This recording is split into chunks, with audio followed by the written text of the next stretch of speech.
Omukolo gw'okukuza olunaku lw'emirembe gwetabiddwako abakulembeze ku mitendera egy'enjawulo omubadde bannabyabufuzi bannaddiini abakulembeze b'ennono abakungu okuva mu kakiiko eddembe ly'obuntu n'abalala. Minisita w'ensonga za Ssemateeka Norbart Mao yabadde omugenyi omukulu ng'okwogera kwe akwesigamiza nnyo ku kwewala ebikolwa by'obususuze mu mawanga n'ekikula ky'abantu. We should stop treating distinctions between and within various groups as primordial and immutable. Ategeza nga bwabakanye n'omulimu ogw'okussaawo akakiiko akatabaganya emirembe n'okusonyiwagana olw'obulungi bw'eggwanga lyattu Uganda. Also has to provide leadership for the process.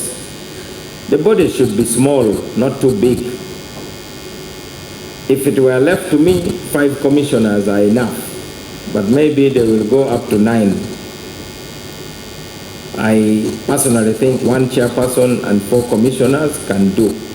At least some of the commissioners should be from recognized victim communities, because seeing them there will give confidence to the process. Agamba nti ekiseera ebikolwa eby'okutyoboola eddembe ly'obuntu bikomezebwe singa eggwanga lyakuganyulwa mu kutabagana okw'emirembe n'okusonyiwagana. I do believe that a new relationship can start if we build a new national consensus.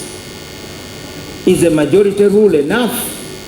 How can we deal with the winner-take-all politics? Ategeza nga bagenda okusinkana omukulembeze w'eggwanga ku nsonga y'okussaawo akakiiko ak'okutabagana okw'emirembe n'okusonyiwagana abeeko byayongera okumutangaaza. Medad Lubega Seggona omubaka wa Busiro East annyonnyodde engeri eddembe ly'obuntu bwe lityobooleddwa mu ggwanga era n'awa n'amagezi ku kiyinza okukolebwa okumalawo ebikolwa ebyo. Mu maka gaffe tetulina mirembe, mu kutegeeragana zaffe ng'abantu tetulina mirembe, ne Munsi mwe tuli tetulina mirembe.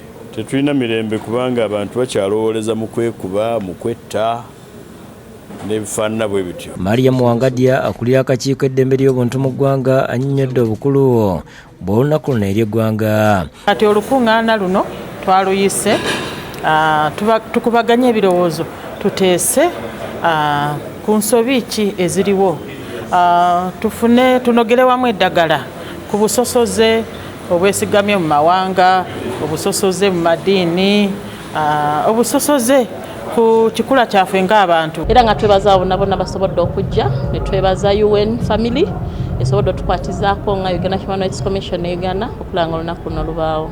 Era nga naffe tusaba nti ekyo kituukirire okulaba nga tulina eddembe mu Uganda. Oluvannyuma Pulezidenti Museveni asiimye akakiiko eddembe ly'obuntu olw'akaweefube gwe kakola okutakabanira eddembe n'emirembe mu ggwanga era n'asuubiza bulijjo okubakwatizaako mubaka bw'atisisa Minisita Robina Nabbanja nkuggalawo okubaganya ebirowoozo ku mirembe okubadde ku Golf Course Hotel nga kuteekeddwa ba Uganda Human Rights Commission. I consider this as a ground-breaking event for more regular, meaningful dialogues from which both government and the citizens can find solutions to challenges that afflict society. We pledge our commitment to remain engaged and supportive of your efforts. Akubiriza bannansi okukuuma emirembe.